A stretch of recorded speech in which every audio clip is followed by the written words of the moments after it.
Welcome to our It's Electra series. In this series, we're going to share with you gear based on and inspired by the Electra Distortion circuit. Join us on this journey where we get the most tone out of the least circuit.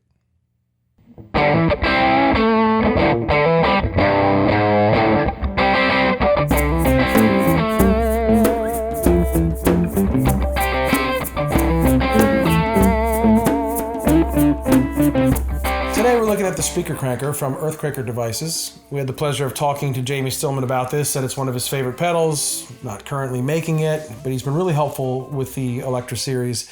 And if you'd like to help us out, consider subscribing to the channel, hitting the notification bell so you know the next video comes out. The more subscribers we have, the more interesting gear we get, the more interesting people we get to talk to. Exactly. So you can help us. Yes. And this whole Electra series, you know, we have to thank, in some ways, we have to thank Jamie on that a little bit, because he came on the 19 conversations we were doing during the pandemic where we had like a different person every day. We did a live show every day. Mm-hmm. And he brought up the speaker cranker as his favorite pedal. So speaker cranker, I think I've said it a billion times. It's my favorite pedal that we make at EarthQuaker, even though it's discontinued now. And I was like, well, man, if that's your favorite pedal and you run the company, yeah, then I have to have one. Right. And they're hard to get because they're not being made anymore. But there was a guy, Mike Roadblock, who's since become a friend of the show.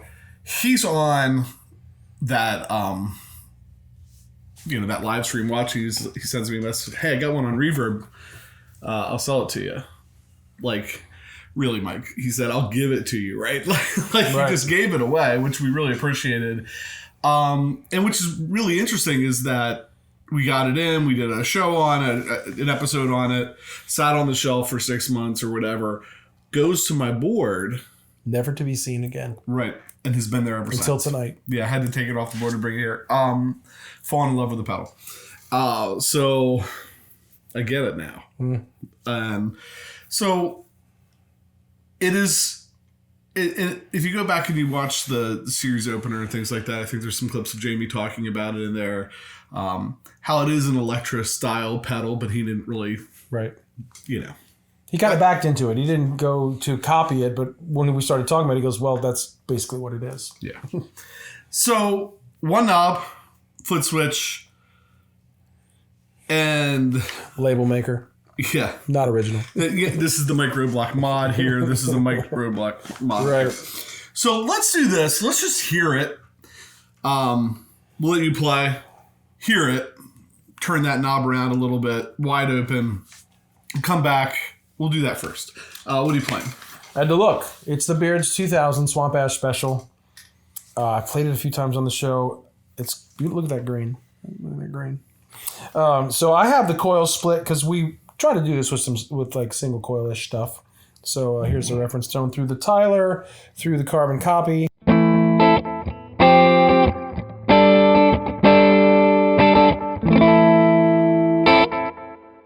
right, here's speaker cranker.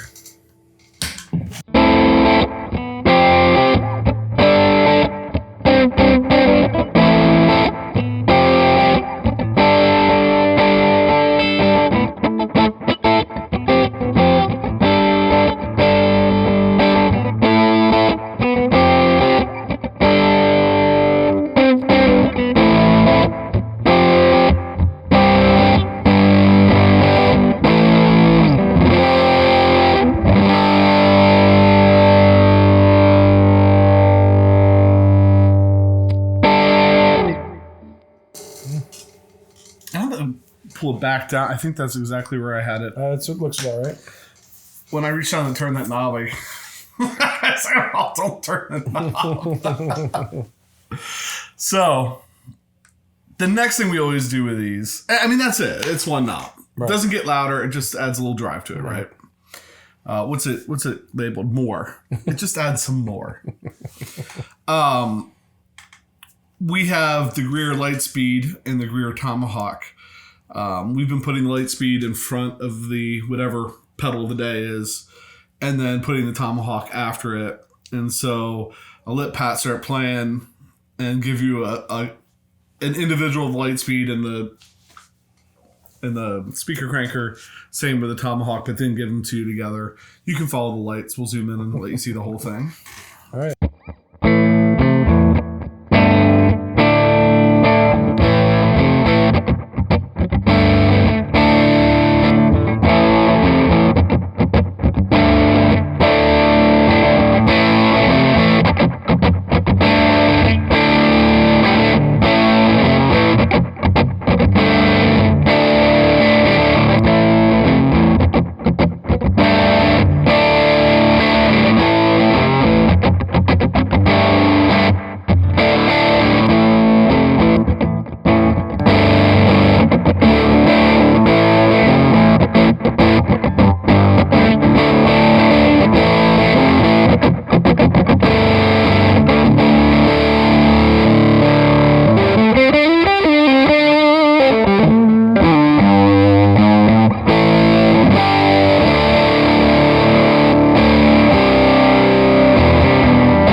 So, if you just want a little more, Right. like if you have another overdrive on and want a little Right. bit more. Personally, I run the speaker cranker before the other drives that I'm using. Right. I think Jamie said that he run. Somebody in the midst of that series said that they always run it before, but then Nick Greer said, "Well, I like the Lightspeed in front of those," so that's why we're doing it, because this is Nick's pedal. But Right. a lot of times I run that before whatever overdrive. A lot of times run it on its own, but then if I have a different drive on and I want a little bit more, instead of hitting a boost, I hit the speaker cranker. So you're going to play it through your PRS because you like to work the volume knob to show how nicely these pedals clean up. Yeah, and I think the thing with this pedal is it cleans up so well. Mm-hmm. And it adds some some top end, it adds some brightness to it. It could be an always on pedal. I mean, it takes away like spanky clean, but it can be always on. So we talked about this in the last episode. I don't know which is coming out first, but we talked about this in an episode recently where it makes no sense to roll your volume back and then turn on your overdrive. That intuitively doesn't make sense. Right.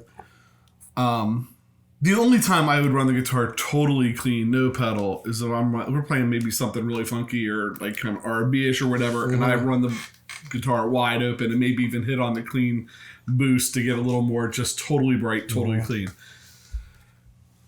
If we're playing something I want to, a clean tone, a lot of times I've been turning that on and having that and rolling the volume back to get.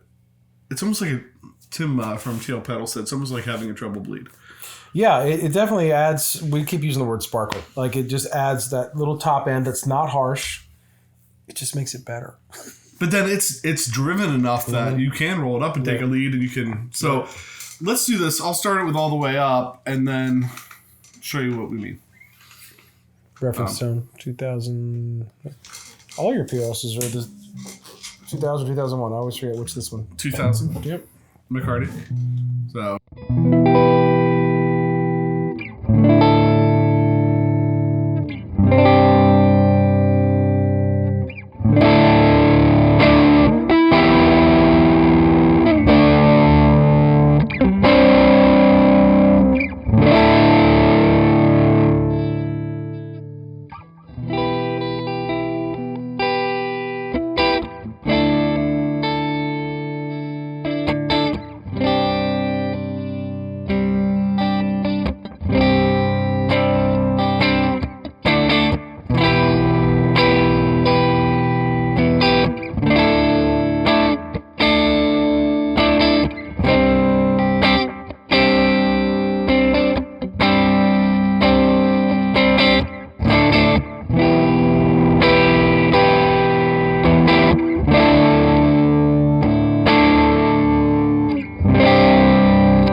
Well, and in addition to just the volume, I think because it is the Electra-ish circuit, it's real touch sensitive.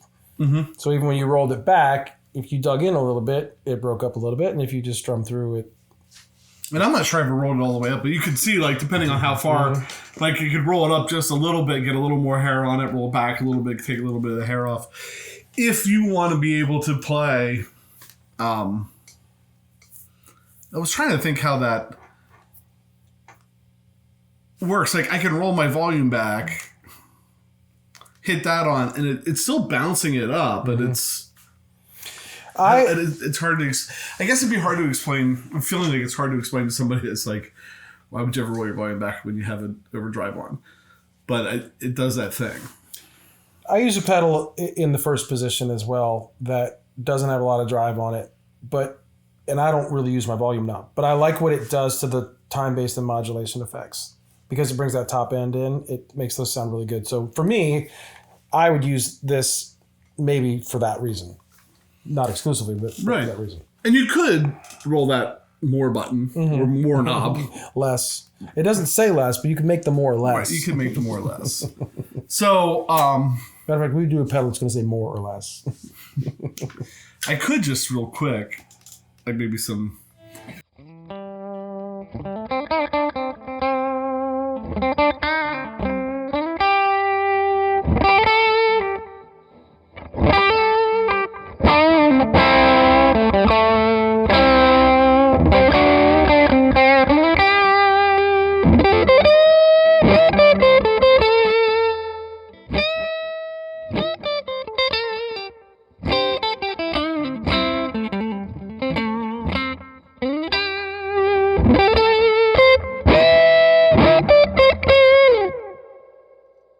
You kind of have everything right there. It's not super.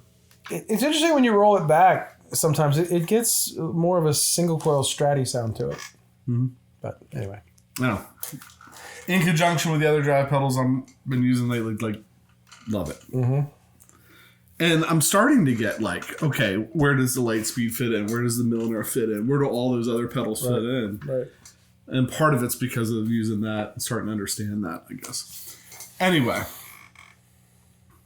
Anything else? I think that's it. Look at us stacking. Go back and watch 2 years ago. Yeah, like, one drive. Now I got like 74. I've even touched the volume knob a couple times. Who knew? So, well, I mean, the longer the show gets, the more educated. The longer we do the channel, the more educated we get, the more stuff we get in, and the more cool things there are to fool around with. All right, so I think that's it. One knob pedal, right? Do take a minute still, even though Pat plugged it in the beginning. If you stayed around this long, don't forget. Most people never hear this. Right. Thanks for watching. Thanks for hitting the subscribe button, clicking notification bell, leaving comments anytime you interact with the show. It does really help us out and why this has become possible and we can do this. Check out the website down below. There should be a link there or the address posted. Cool stuff on the website. All the videos in each series all in one place. Some pedals, can't keep them all, even though we'd like to. We need to get some funds to buy more. So pedals for sale there. Shoot us an email if you're interested in something. I think with that, I'm PJ on behalf of the Beard, reminding you, no matter what you hear, you never have too much gear. Even when it says more.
I'm guessing there's just something about the barber that feels like normal.